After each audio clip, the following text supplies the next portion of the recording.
and welcome to Finextra TV. We're here at Merchants Payments Ecosystem 2022 in Berlin. With me now in the lounge, a very busy, loud lounge, is David Jeffrey from Barclaycard Payments. So, David, thank you very much for taking the time out of the event to come and speak with us. Thank you for having me. Really good to have you on. We're talking about strong customer authentication, a really big topic at this year's event, and that's really where I want to start. Can you tell us why that is and why it's such an important requirement to take note of for merchants? Start there. Indeed. So strong customer authentication, it's been a topic for many, many years now. Big piece of regulation which the industry has been waiting on for some time has finally arrived and been implemented. Now, why it's so important is for many, many players across the industry and the ecosystem, this is almost their license to trade in the card not present or the e-commerce environment.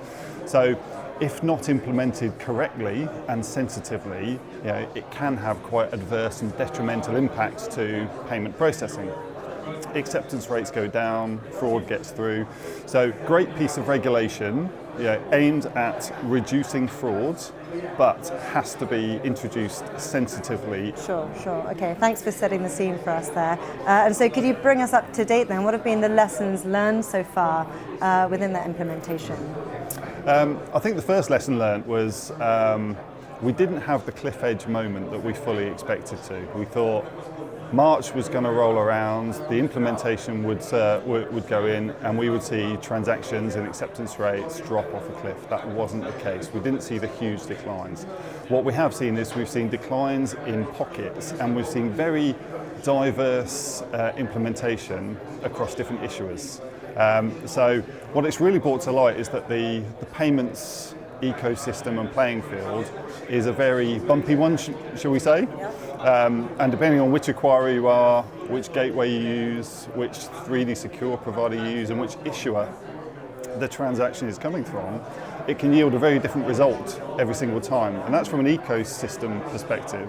Think about, like yourself and I as consumers and card holders. If you're anything like me, I've got 3, 4, 5 different cards in my wallet. Now, depending on which one I use for which transaction, I get a very different experience from my issuing bank every single time. So what it's really opened up is a high degree of optionality and competition for which do I like best, which one stays at the front of my wallet, and which one potentially goes to the back or goes out altogether. All right, so a fair bit to take into account there. And in what ways do you think strong customer authentication has had an impact on customer experience, and in what areas can merchants rectify this if necessary? It's a huge impact. I think what it's really driven is a bit of a inflection point for merchants and for consumers alike. So pre-SCA, as a consumer, you wouldn't really think too much about the payments experience and whether or not you wish to choose one experience versus another, one card versus another, potentially outside of the rewards and other aspects that they would bring. But right now, it's about what do you want your checkout experience to feel like? Do you want it frictionless? Watch it on the go? Do you use your mobile? Or equally, if you ever have that conversation with your family, what do you do for work? My mum or my grandmother. If you think about them, they shop online as well. And for the more, you could call them silver surfers. What's that experience like for them? Is it using a mobile SMS one-time passcode? Is it logging into their banking app in order to complete a payment? Or is it going and getting the PIN century to put the card into and those type of items? So it's quite diverse between your Generation Zs, millennials, silver surfers. Everyone wants a different type of experience that they're comfortable with. So it's really brought that conversation to the fore. All right, that's really interesting. So taking all of that into account then, and coming to the crystal ball question, as it were, what can we expect from this space and what opportunities are there to gain? I think it's going to be a hot space for quite some time, and something which the ecosystem and merchants are going to have to invest in for quite some time.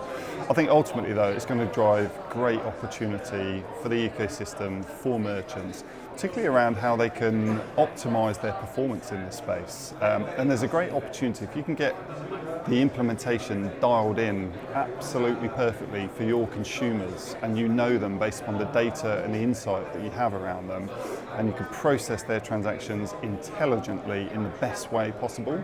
There's a great opportunity to really uplift the revenue that retailers are looking for from their consumers. So almost pre-SCA implementation, and you can actually use the regulation as a great framework to overall improve your performance. All right, some very good advice to end on there, David. Thank you very much for sharing your insights today. I'll let you get back to the event, but look forward to speaking further down the line. Thank you for having me.